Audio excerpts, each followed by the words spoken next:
ya, menjelaskan bagaimana masalah Palestina itu dimanfaatkan sejak dahulu oleh gerakan Ikhwanul Muslimin untuk mengumpulkan harta tadi. Oh, ternyata dari dulu, Ustaz? Dari dulu. Oh, dari dulu ya. Dan mereka menggunakan itu, tujuannya untuk apa? Untuk mengajak para pemuda terlibat dengan mereka. Simpati dengan gerakan mereka. Dana itu sendiri, ini pengakuan dari beliau sendiri. Iya, iya. Tidak kami antar ke Palestina. Kenapa?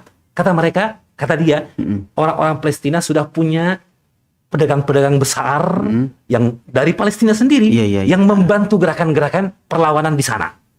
Adapun kita butuh dana untuk pergerakan kita. Apalagi Ikhwan Muslimin kita itu masih di awal pembentukannya, awal perkembangannya. Tadi kita sebutkan dan disebutkan pula oleh Ustaz Zulkarnain Hafizullah Ta'ala, adanya orang-orang yang mungkin menggunakan kejadian dan peristiwa di Palestina ini untuk kepentingan-kepentingan pribadi. Mungkin sebagian orang mengatakan, wah ini kan namanya menuduh hati orang. Iya. Tentunya begini, masalah hati ma fil qulub li'alla mil ghuyub. Masalah hati tentunya urusan Allah Subhanahu wa taala. Tapi baginda Nabi bersabda, "Innallaha la yanzuru ila ajsamikum wa la ila suwarikum, walakin yanzuru ila qulubikum wa a'malikum." Amal adalah perkara yang diperhatikan oleh Allah dan dihisab dengannya. Dan amal ini mengindikasikan apa yang terdapat dalam hati kita.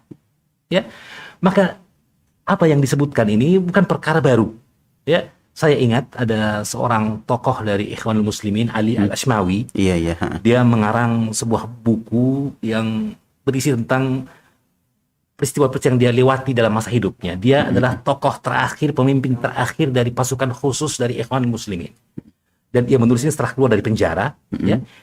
Dia menyebutkan dalam kitabnya Tarikh Sirri li Jama'atil Ikhwanul Muslimin, sejarah rahasia dari gerakan Ikhwanul Muslimin.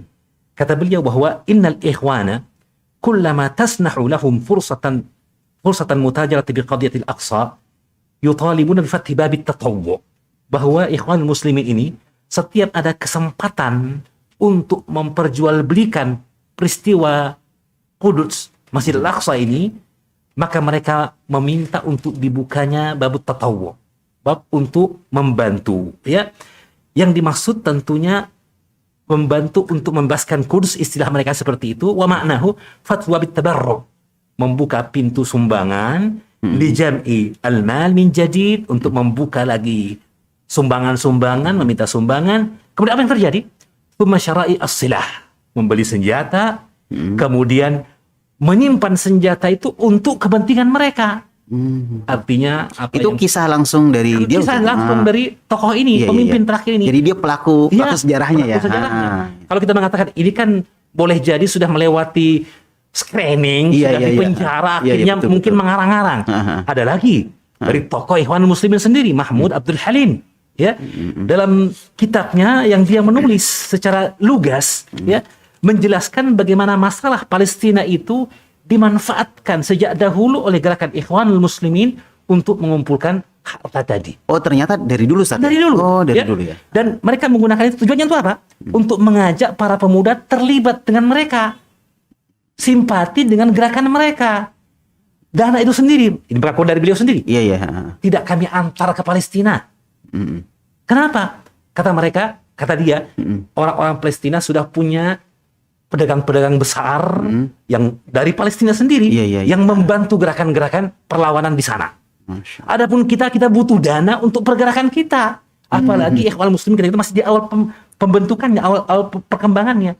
Itu pengakuan beliau sendiri, ya, dalam kitabnya yang dia menulis tentang perkara tersebut, ya, pengakuan langsung dari dia, ya. Jadi ini menunjukkan kepada kita, ya, jadi dalam kitab Al-Ikhwanul Muslimun Ahdathun Sana'at At-Tarikha.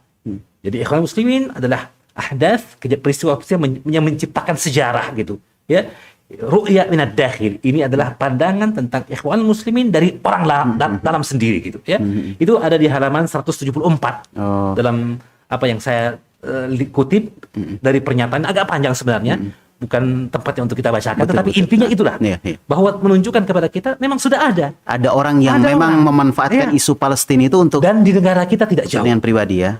Beberapa waktu yang lalu Densus 88 menangkapi orang-orang yang berlatih di Aceh dan sebagainya dengan alasan untuk membela rakyat Palestina. Dana dikumpul atas dasar perjuangan rakyat Palestina. Padahal untuk menggerogoti negara. Ini bukti otentik tentang hal itu. Ya. Dan saya kira itu perkara yang memang banyak terdapat dalam penggalangan dana manapun jika seorang tidak diberikan amanah dalam hatinya dan keikhlasan.